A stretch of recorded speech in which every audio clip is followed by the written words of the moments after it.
Swami Tapon Maharaj, and he got the inspiration from Mother Ganga, and he saw that this Gangaji is born in the Himalayas, flows down to the ocean, but then en route, she blesses every single individual that she comes across in the northern plains of Bharatvarsha. With that inspiration, he said, this knowledge, this wisdom should not be just entrapped in the Himalayas. The Upanishadic Vedantic knowledge should reach across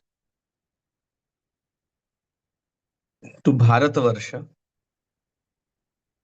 And by the time he had his, uh, 20 years into reaching across to nook and corner of Bharatvarsha,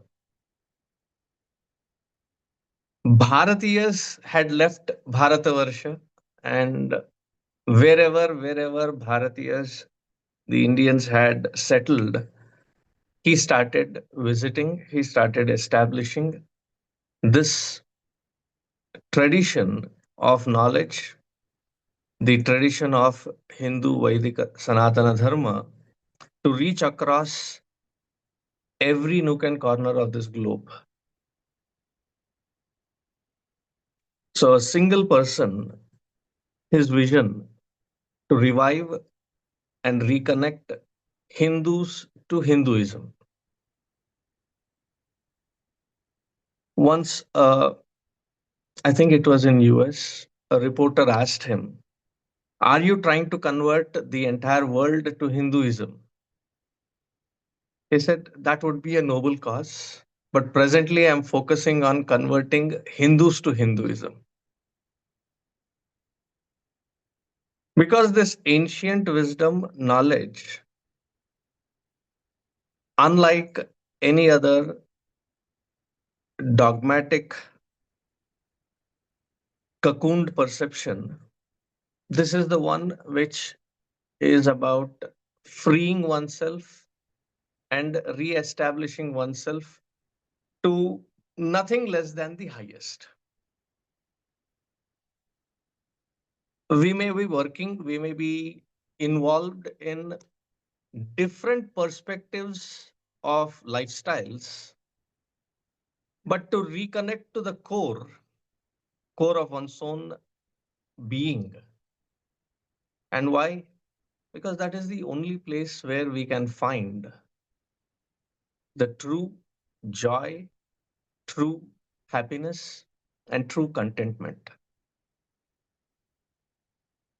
Isn't that being selfish?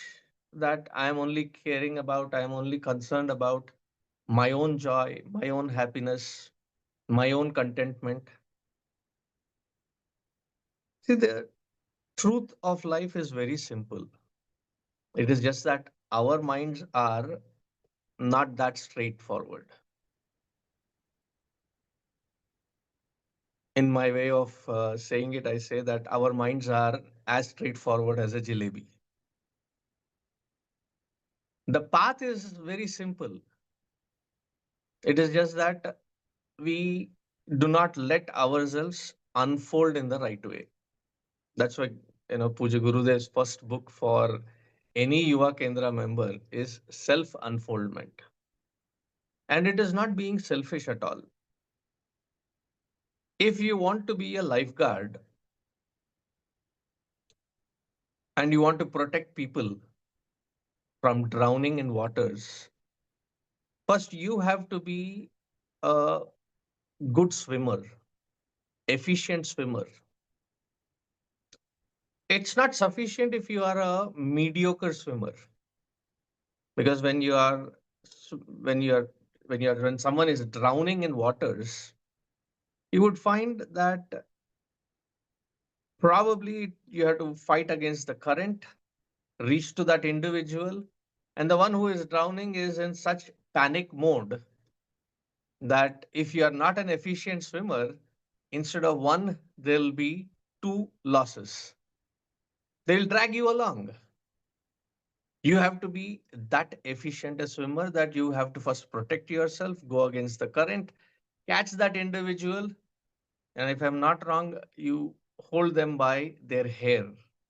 I don't know what they would do if they have a candidate like me, but I think they hold by the head, not by the torso, so that the person taking helping should first ensure their own safety. That is when the others can be safe as well, those that are being protected.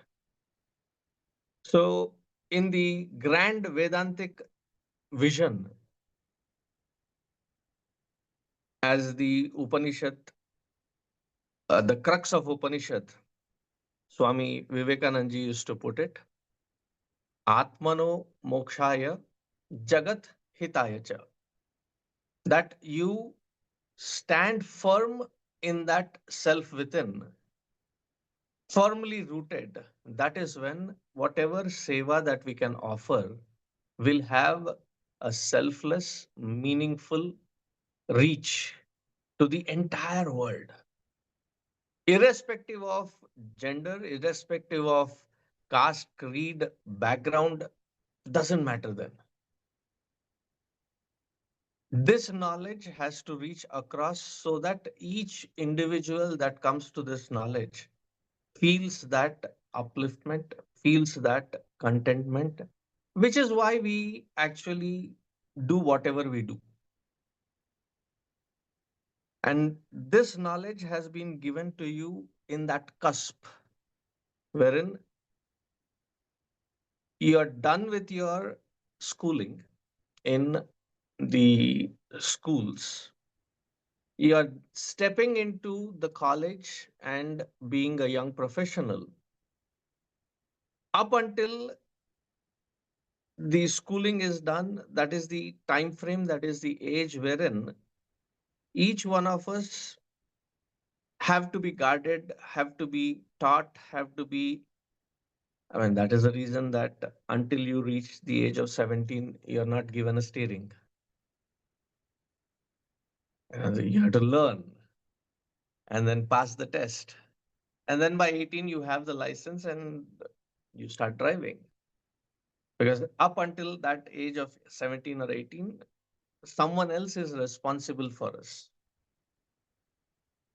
From 18 onwards, you step out of that protective umbrella, so to start rooting yourself. And that is when this beautiful YEP course molds us. The reason I'm including myself is once you're a chick for a lifetime. And this is not my statement. This is from Puja Swami Swarupananji, who is also a chick. Many of you, I think in Hyderabad, there was a Yuva Kendra event and somebody was introducing me, and that fellow jovially says, Swamiji is being a chick when the dinosaurs were walking on the planet. Just to say that I have been from. Then I was laughing in my head, dude, what would you say when introducing Puja Swami Swarupananji? Because he has been chick ever since the beginning. So once a chick is a chick for life. Because this knowledge that is given is for that one beautiful purpose. Atmano mokshaya jagat hitaya cha. And Puja Guruji says it in a simple but very profound way. He says, the best way to be happy is to make people around us happy. And I can be that source of joy, happiness, and contentment, provided I have it in me to share with everyone around me. If I myself am an empty vessel searching for that from others around, begging for others to fill it in. I cannot be that which can provide for. The methods of how has been taught, simplified, introduced, trained in.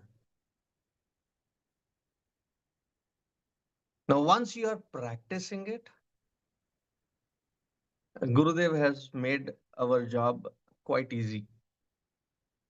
Under the umbrella of Chinmaya mission, you have almost covered every walk of life, every range of life. And in Gurudev's own words, he would say, from womb to the tomb, from this end to that end, covering every single aspect. So we can take this knowledge and wisdom, reach across to the children, to the youth, to the adults. You can reach across with this knowledge and wisdom in the field of seva. And under the banner of seva, there are various kinds that which we can reach across. So that the effort of all of these different kinds of approaches is so that we are trying to help, we are trying to be there for everyone from whatever background to provide this Vedantic knowledge and wisdom for cherishing it and expanding this horizon wherein there are many more like us who are basking in that joy, happiness, and contentment. But for that, the first step would be that I reconnect with the core of my own being. And what beautiful way that this particular meet has been arranged, because we have such great opportunity in this coming year. It is the 75th year of the Chinmaya mission movement. That one single individual, because of who we have had this opportunity to learn and establish ourselves in this Vedantic knowledge. As a mark of dedication, as a mark of our offering, wherever we are, we use the following two tools to reach across to the entire society: the Hanuman Chalisa Havan and mass 15th chapter Gita chanting. So let us reconnect and bring all our resources together to make this offering a grand success, so that we remember Puja Gurudev lovingly in this offering. This has been amazing to see all of you here. And I'm just browsing through to see all of you at one place. All the beautiful smiles. Thank you for being here. It's amazing. Hope we'll reconnect with you again soon. Sharanya, go ahead. Hariom Swamiji, it's so good to see you. Hariom, Sharanya. Hariom. Swamiji, I'm curious to know these days what projects are bringing you energy?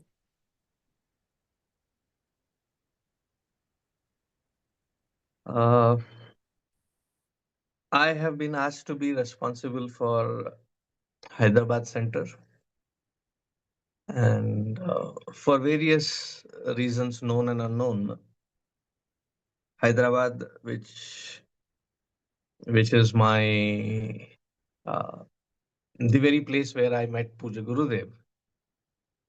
So it seems so for many known and unknown reasons that the activities and the mission mode has almost come to a screeching halt, that there has been nothing happening in Hyderabad. So I have to start almost everything from its initial scratch. So, trying to look at various possibilities, various opportunities as to where to begin. And right there, the 75th year of celebration, Amrit Mahotsav, brings us the opportunity to. I'm doing the similar thing here as well, wherein gathering all the old mission membership and reconnecting with them and putting things in perspective and in motion. So, in that, we are trying to reach to various modes. Just yesterday, we had our first gathering, first meeting, and I think things are setting in motion. So, that is the bigger project that I am involved in. The second aspect of it is in Vijayawada, wherein I'm connecting to about close to 35, 40 villages in the first phase, trying to, there are about 70 plus villages that I have to reach across to make that movement in the villages stable and consistent. So these are the two projects that I am engaged in and involved in. It's just that I am getting back into action after a pause of about 4 months of some health issue. So good to be back in action. Prashanta? Hari Om Swamiji. My question is, as somebody who now starts in their career, I wanted to find out how does one perform the best that they can at whatever job that they're doing? Okay, yeah. Thank you.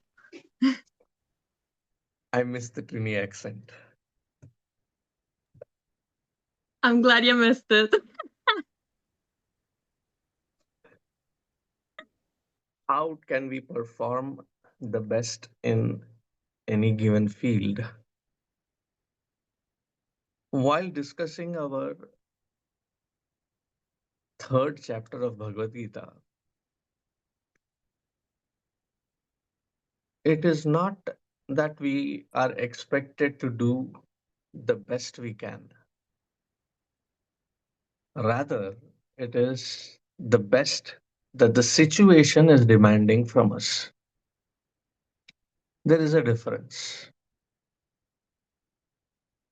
Many cases, we feel that I have given my best and I'm done. That may or may not be sufficient. In the field that we are in, whatever field it may be, to be able to do first understand what the situation is and what is it demanding from me. And if you guys remember the example that I used to often refer to, especially in the environment like US, if you want to put a display on those walls, unlike here in India, you need a hammer and a nail, maybe sometimes even a chisel. But in US, if you want to display something on the wall, you don't go that method saying that I'm going to give it my best. Take the hammer, take the chisel or the nail, and then hammer it in. What will happen to those tender, delicate walls? They just cave in. And then you end up saying, oops.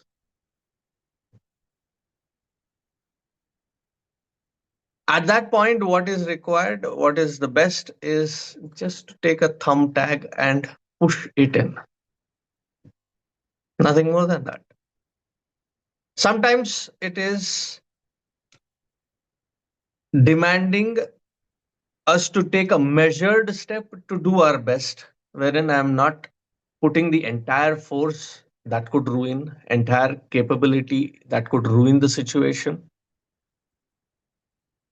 In such situations, it is our read, grasp, and experience to understand how much is sufficient to give at that point. There are many times wherein it is so challenging, so demanding that we feel I'm not cut out for this. Maybe I was wrong. Maybe I'm not qualified for this. Maybe there are several maybes.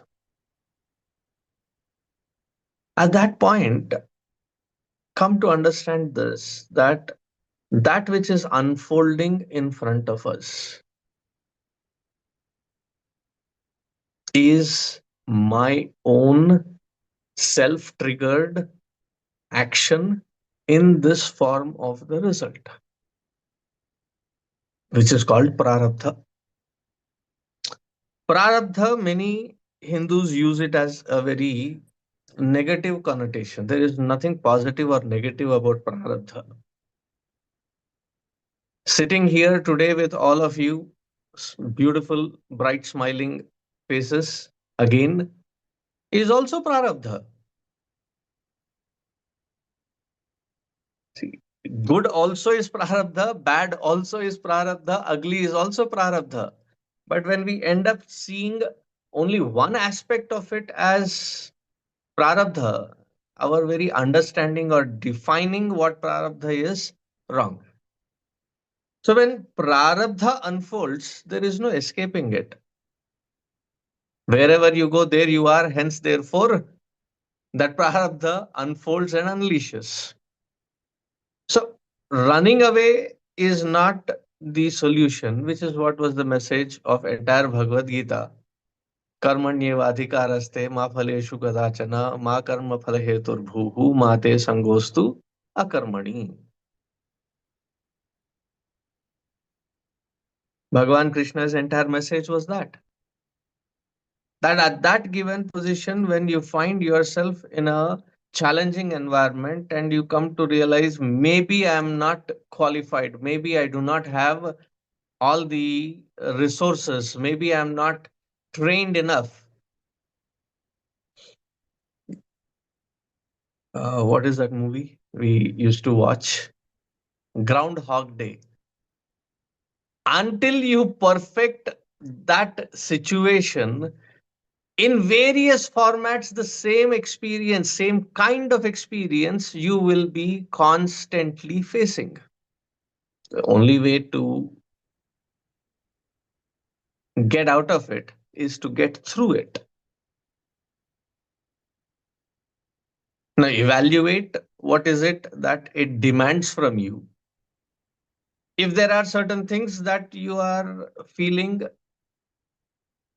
a little way off, find that with which we can fine tune and get back in that mode and do it as efficiently.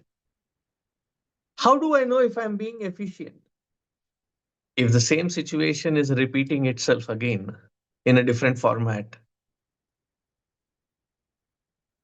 that means there is something more to be worked upon.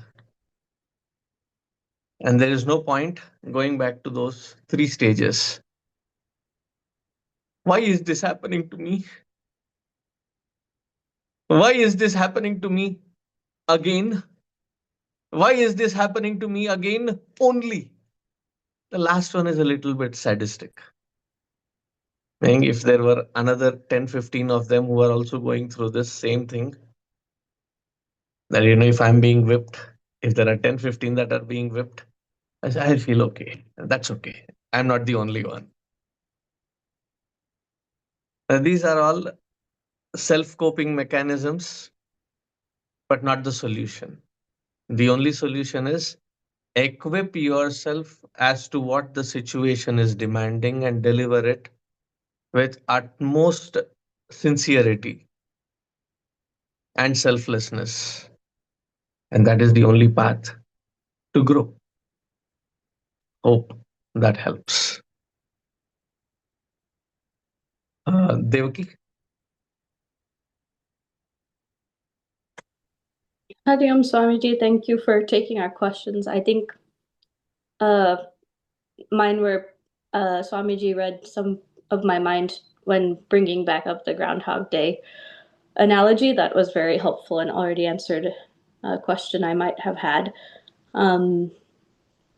one question is, how does Swamiji, after interacting with many different people, kinds of people, people with energy, negative energy, not allow themselves to be sucked into that negativity? I think, as Swamiji mentioned, rooting in the self is really important. I live in the swamp. I'm in Washington, D.C. I'm at the Department of Justice. I'm about to walk away from my job because of what's going on. And it feels as if when I am working, doing things, I'm clearly have a sense of attachment to the outcome and action. And a lot of people in public service do. Many people have a hope of one thing ending, but I think one thing I struggle with is just trying not to feel defeated when it's not an outcome that you want. Okay, get the question. Sorry to hear that you're going through a tough corner in your life. Our prayers that you get all that strength, you get all that courage and the juice to go through and face it as you unfold yourself through those experiences. Many situations, like when people teach any kind of martial art, they say the first format of defense, if you have a clear line of escape, jump, run to safety.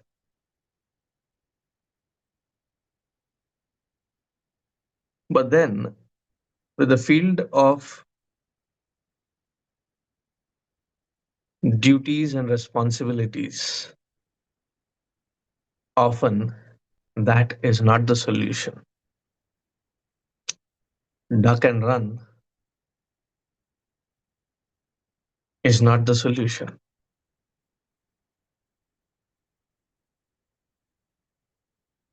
It sounds counterintuitive to say that stand up, pick your bow and arrow, and fulfill your responsibility, O Partha. That is what your son, Devaki's son, Vasudeva Krishna, said to Arjuna.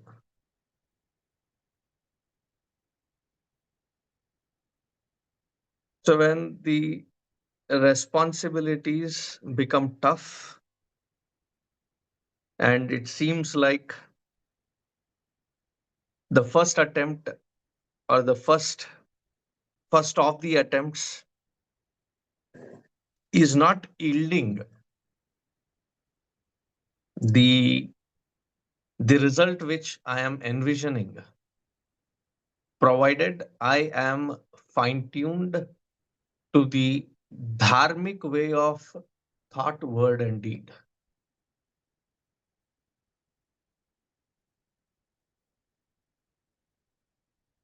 Swadharme nidhanam shreyaha paradharmo bhayavaha. Swadharme nidhanam shreyaha. That you understand your swadharma. Again, the confusion comes. Maybe what if this is not my swadharma? If it is unfolding in front of me as my experience, it is much more than my swadharma. So, in the field of duties and responsibilities, again, I'll rekindle the meaning of this for the purpose of our discussion. Duties are that which we are signing up to be responsible for. The responsibilities are that which unfold even without us signing up for any such experience. for which I am expected to be responsible for. In either case, when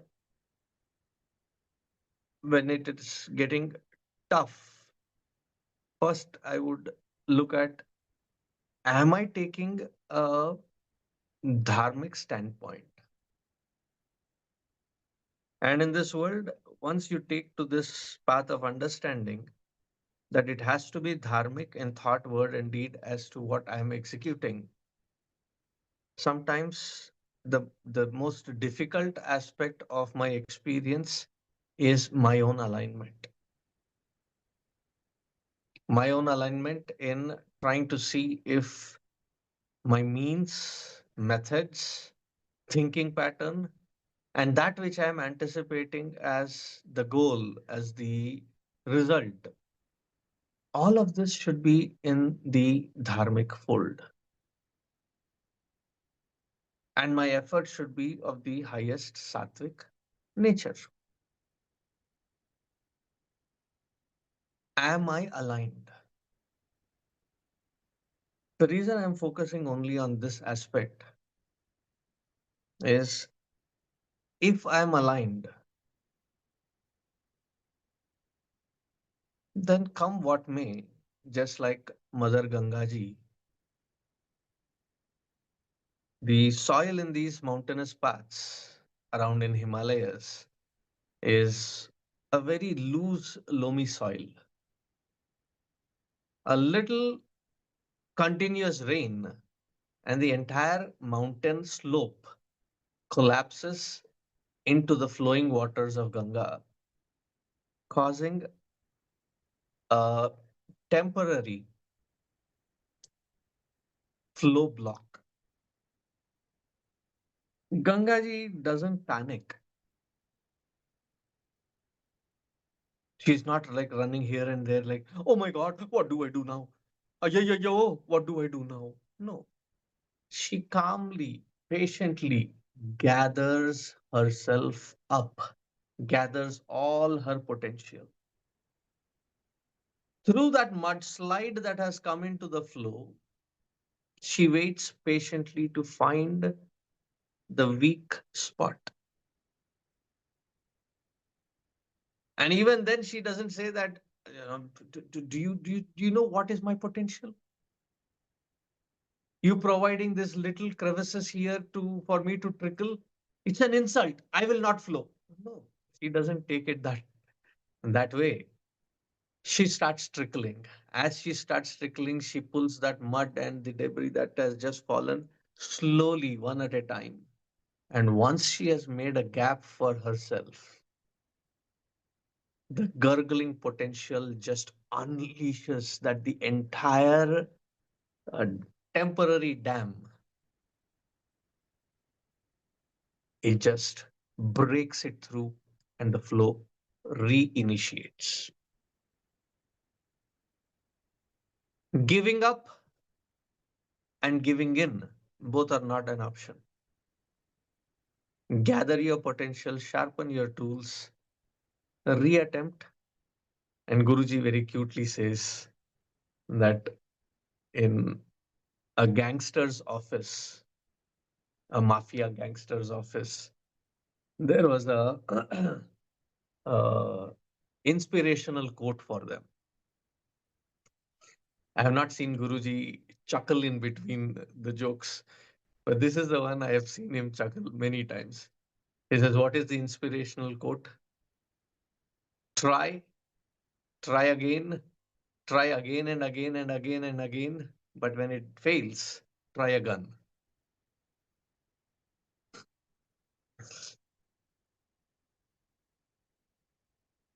See, the point is, don't give up, don't give in. Gather your potential, sharpen your tools, find that little crevices, and that would be sufficient to penetrate and blow it apart, and success will be yours. Hope and pray that you find that inspiration, connect it within, and even then, if you need to, I'm just a phone call away. For all of you guys, I mean, I know our timings are different. Message me and also give me as to what exactly is that we would be focusing on discussing. I'll find the quickest time and get back to you guys. Thank you, Swamiji. Of course, there are others as well. Uh, they are now the seniors there, so you can reach out to them as well. And I'm always there, so reach out to me. Hope it helps, Devaki. Upasna, Hari Om. Hariam Swamiji, it's so good to see you after so long, and so good to see others also. My question being, I'm a social worker in healthcare field. No matter what I do, I feel it is never enough. Regardless of what salary I get, regardless of how much input I give in, it is never enough. My seva still continues after work, and I still feel it's not enough. I can do more.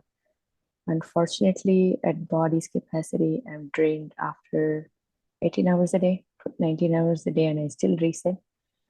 But I want to find some solace in it. What do I do? In the field and attitude of seva, there is never a phase wherein whatever you do will ever be enough. That's a given. But in that field, I'd say as much as being there and serving the world with the attitude of gratitude, one of the key factors is to take enough time to replenish, rejuvenate, and resharpen oneself.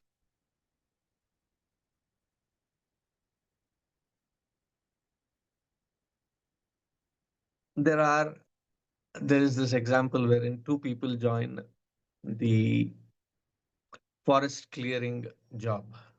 Both were given the axe.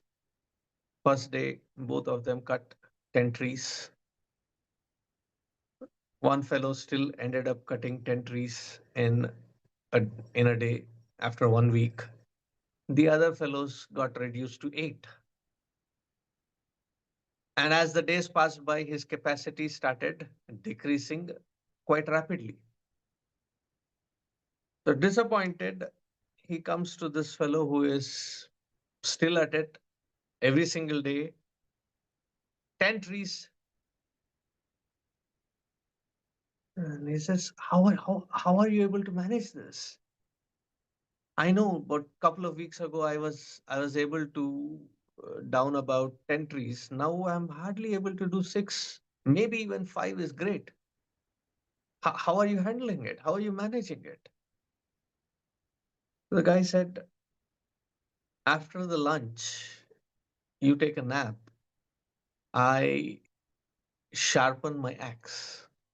I grind my axe. I keep the axe sharp, prepared.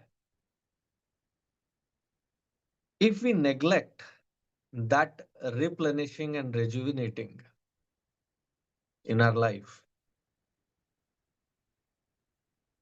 we are reducing our own opportunity to offer that seva, that which we love doing. So, as much as performing and doing that seva is a necessity, prioritizing your physical health, mental health, your well being, your proper timely food, timely rest is equally important.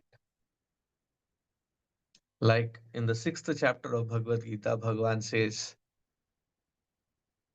that a meditator is successful not because he goes to the extremes, not to the high, not to the low, but that mid path wherein I have enough time to sleep, enough time to eat and eat healthy, not some junk food. In the field of seva, seva means something to us only if we are the ones offering seva, not getting the seva done to us. Meaning, if we eat this kind of junk food, not take care of our health, somebody else has to come take care of us. And that ruins the very spirit of our seva bhava. So take that time, physically replenish yourself, spiritually replenish yourself, mentally rejuvenate yourself, eat good food, sleep proper time. I mean, I know I've already said that it has to be in balance. So find that optimal balance in your life because you are no good in that field of seva without having you being in the best of your formats. Yes, 1 or 2 days, like I've seen, surgeries surgeons do that. There are few days wherein, you have to spend maybe 14, 15, 16 hours in one surgery and you cannot give it up. At that point, you cannot say, oh, I need to have my sweet little nap. Heck no. You have taken that responsibility and it is costing you maybe another hour, another 2 hours after even 16 hours of doing it. You would do it, but that is a one off. And find that moment wherein you replenish yourself. You cannot keep going 18 hours, 19 hours, 20 hours a day continuously without taking that moment off for yourself. Hit that pause button, replenish yourself. It is like the car saying, oh, my dharma is to take people across. Whether it is day or night, I keep driving around, driving around. Now, will it drive on without being refueled? As much as driving on is your dharma of seva, refueling is also your dharma. Do not neglect that. Hope that helps, Upasana.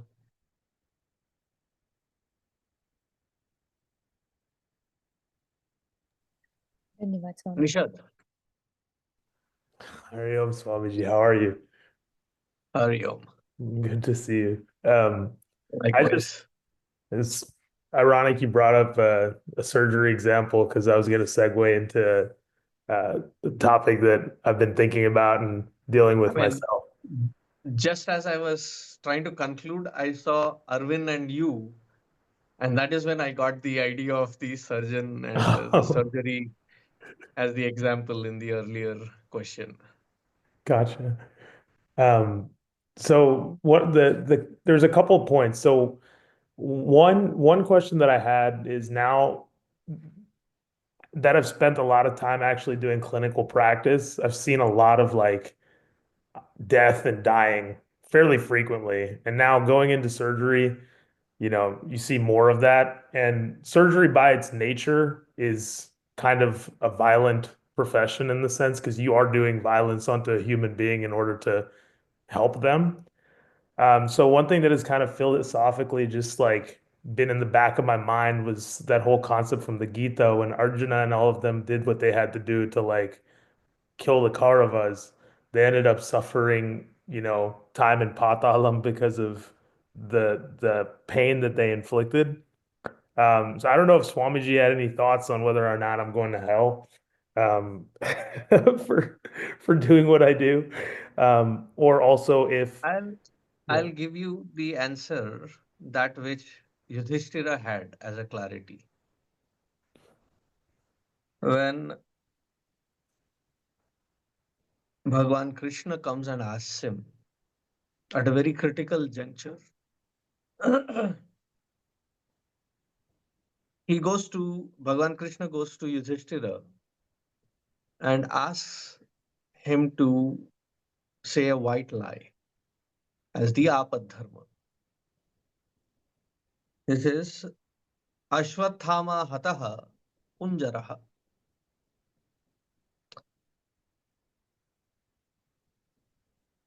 Because Ashwathama was both Dronacharyaji's son as well as the elephant's name. That elephant which incidentally Bhima had just killed. Now Yudhishthira was asked to convey this message loudly in the battlefield because it's only his word that Dronacharya would really take to be true. The question that Yudhishthira asks at that time, he says, Bhagwan, I have absolutely no doubt in my head that if you are asking me to say something, do something, I would.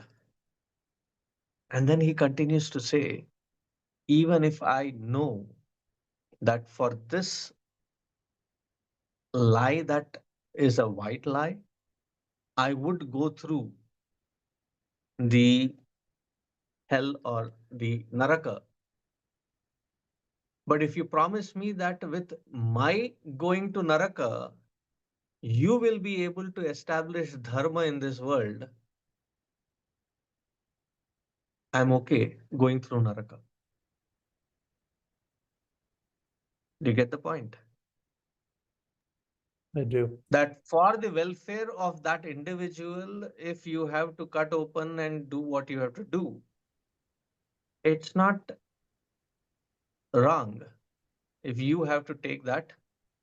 And that's where, going back to Upasana's question, that you will have to spend that time to replenish yourself so that you can do many more of this saving, serving, and being there for the society.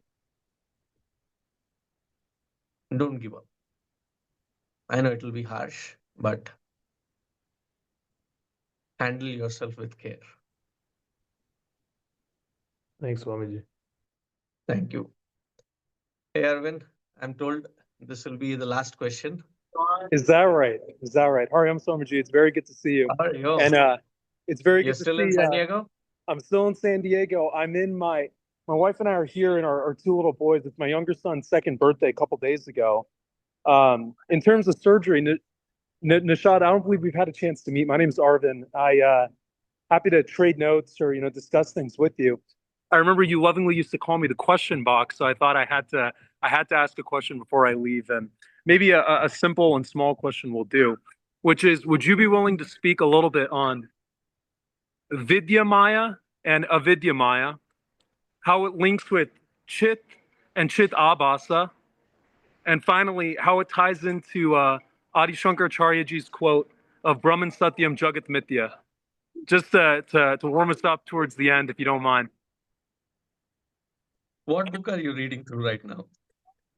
I'm reading through different texts, but one text that I'm enjoying recently is the Mandukya Upanishad, translated by I need to revisit the exact Swami's name, but it's through the order of the Ramakrishna Mission, and I've been enjoying different concepts from there. But I thought a lot of those themes are linked, and I would enjoy any thoughts or commentary. Thank you.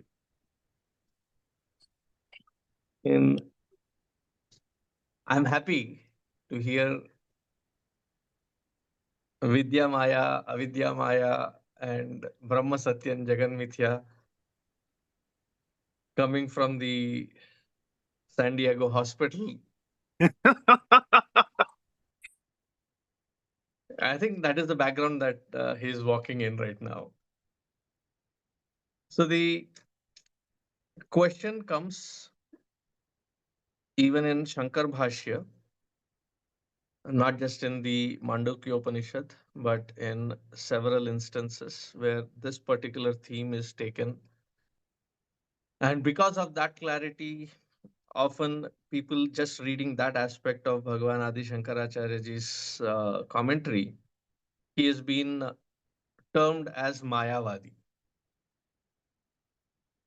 I guess they have to read all these stotras and the shatkams and dashakams that he has written on every single Devi or Devata out there. So coming back to your question, Maya, there is one aspect of it which further binds us to this samsara. And the aspect of the same Maya is when it unbinds us from this samsara, taking us closer to the core of our own being. It is the mind that which I use to liberate myself, and it is the same mind which becomes the source of my own binding. So it is the same concept continued, that aspect of Maya, when I give in with unprocessed, it becomes a shackle. But when processed and alertly, vigilantly looked in, then it becomes the source of my stability and hence therefore leading to moksha. So when Bhagavan Adi Shankaracharya ji says the Brahma Satyam Jagan Mithya, the most important point of that particular statement is the next line, without which the first sentence will be meaningless or totally wrong, not even incomplete. It will be totally wrong. Jivo Brahmaiva na paraha. Brahma Satyam Jagan Mithya. Brahman alone is the truth, the reality. Rest of all the worldliness, it is Maya. Jagan Mithya. Mithya meaning it is illusory. From what standpoint? The clarification is given in the next line. So the next line says that sentence or that statement is valid for only that individual who has realized Jivaha Brahma Eva na Aparaha. That this Jiva is that undivided one conscious principle which is the substratum of this entire creation, on which the creation seemingly as though dances. In Adi Shankaracharya's own language, he uses the word Iva Shabdataha, as though, as if it is dancing. That even that appearance of dance is only an appearance. From what standpoint? When the individual seeker understands that that substratum is my very true nature. I am consciousness, and that consciousness, which is the substratum of this entire creation, I and that supreme are no different. Jivo Brahmaiva na aparaha are no different. I am that conscious substratum.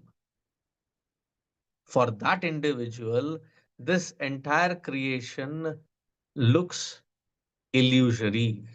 Up until then, it is an extension and an expression of that Paramatma. Have the worshipful attitude, not the attitude of enjoying it as a bhoga, but from the worshipful attitude that it is an extension and an expression of that Paramatma, that Ishvara himself. Once you realize it, you would say, it is my own self. I, the conscious principle, which is the substratum, is no different than that supreme. So that which takes me to that point is called Vidya Maya. That which stops me from that point, reaching that point, is called Avidya Maya. It's like your scalpel. Is it dangerous? Yeah,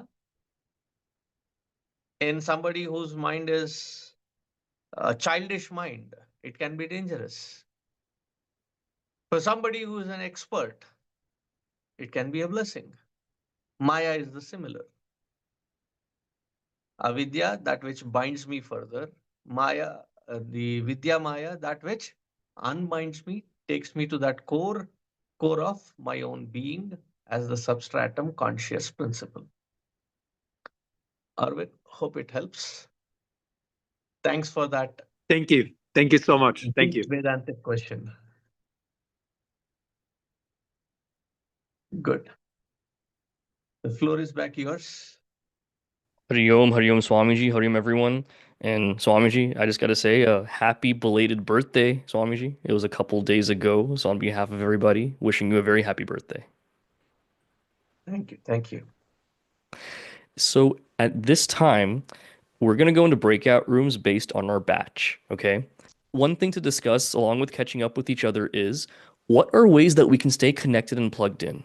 Because for many of us, this is the first time we're seeing each other in quite a while and having that support. You saw Nishad share about his career and Arvind jumped up and said, I can really help you with that comparing notes. That's a perfect example of what we want to see. And in sadhana and in service, how do we really maintain that connection? What are ways we can do that? That's something to brainstorm. So I've made the breakout rooms and you can go in there. Ready, set, go. Everyone's smiling. Did you all enjoy meeting your batchmates? Could you give us more time, please? This is a teaser. This is a teaser so that you'll want more and you'll meet more. From batch 6, we had 9 people or 10 people. Anyone want to share from there?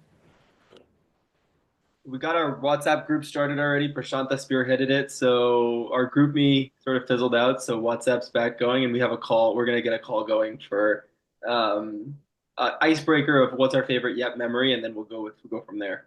Aren't you guys cool? Okay. Batch 5, anyone want to share? Well, we sent a mini picture into, or like a picture of all 4 of us into our group meet, and we are like, let's see what that does. So that's what we did, but we were just catching up. It was nice to see everyone. So give the others FOMO. I like it. Batch number 4, 3 of y'all. We all decided to at least attend one Swamiji's quarterly meeting or monthly meeting if possible. We will still continue to serve any of our centers. Very nice. Batch number 3, you had 2 people. Well, we were mostly laughing about all the different memories, but yeah, I think now we're gonna definitely try and reconnect more. But yeah, I just had a lot of fun though, teasing Rakshak especially about some of the stuff that happened at yeah. But it was just in general, we were just catching up and just going up because it's been 9 years for us, which is actually a very long time. Batch 2, Schwinn, you were the only one. Hari Om. I actually joined batch 1 as a guest, so we could have Krishnalaya Alumni Association meetings. Yep. Awesome. So I'll defer to batch 1. All right, batch 1, what did y'all come up with? I think we were able to share some honest reflections about how Yep laid a really powerful foundation for us to continue asking questions, to continue to develop our own spiritual path, and how we practice sadhana in formal and non-formal ways, even to this day. But I think the desire of continuing the journey together and sharing those experiences still remains very strong. So with that, awesome that we all got to connect with each other, and I'll turn it over to Shubhani ji for any remarks in closing. Hari Om. It was so nice to see all of you and of course to hear from Swamiji. The purpose of this meeting was reconnect and recommit, and we all reconnected with Swamiji, with Puja Gurudev's vision and with each other. The next step is for us to really recommit. The 3 most important things are sadhana, our swadhyaya, our seva. So one is if we can just all take a moment and think about what our sadhana is, our daily sadhana is, because that's our refueling, as what Swamiji said, and stick to that. And as for our swadhyaya and satsanga, in Czech West, there's a lot of opportunities for study groups. So if you're not part of one, please be part of one. There's so many that are online, and of course, a lot of you are near centers where you can go in person. Make sure that you sign up for one, are part of one, and are helping run one. And the last is Seva. There's a lot of projects coming up because it's the 50 years of Chick, and next year is 75 years of the Chinmay Mission movement. So we hope that we will reach out to all of you with help for YEP to really rekindle the YEP spirit and keep YEP going on. So we will reach out to you for help, and we hope that everyone can participate in some seva or the other. We'll have a Kalkaji, if you could have that form that we had last time, if you could put it on chat, and if you have not filled out this form, please fill out the form so that we can connect you with a seva opportunity so that you'll still stay involved. And Ashwin asked a question about a Yuvavir reunion. Actually, ironically, that's what Swamiji told us to do. He said this was really wonderful, and it's really nice that everybody got to connect. So we will think of some ideas and we will stay connected to you. Right now, we're on the Chick West WhatsApp group. If you're not part of that, please join that. And there's a YEP group there. So that's where we put all of the notifications. And of course, we have your email addresses. So that's how we will get in touch with you. And last but not least, Sohamji has also asked for the Mahasamadhi camp to be shared. That's also a wonderful opportunity for us to meet again. So if you haven't signed up for it yet, it's going to be a very beautiful one in San Jose from July 29th, I believe, to August 3rd. We're all going to be there. So that's another opportunity for us to meet. I think that's all I have. There's a form on the chat. Before you go, please make sure to sign this form to sign up for a seva, and we will get in touch with you. And of course, after this, we will get in touch with you again to reconnect again and to recommit again. Om Purnamadav Purnamidam Purnat Purnamudachyate Purnasya Purnamadaya Purnameva Vashishyate. Om Shanti Shanti Shanti. Hari Om Shri Gurubhyo Namaha. Hari Om.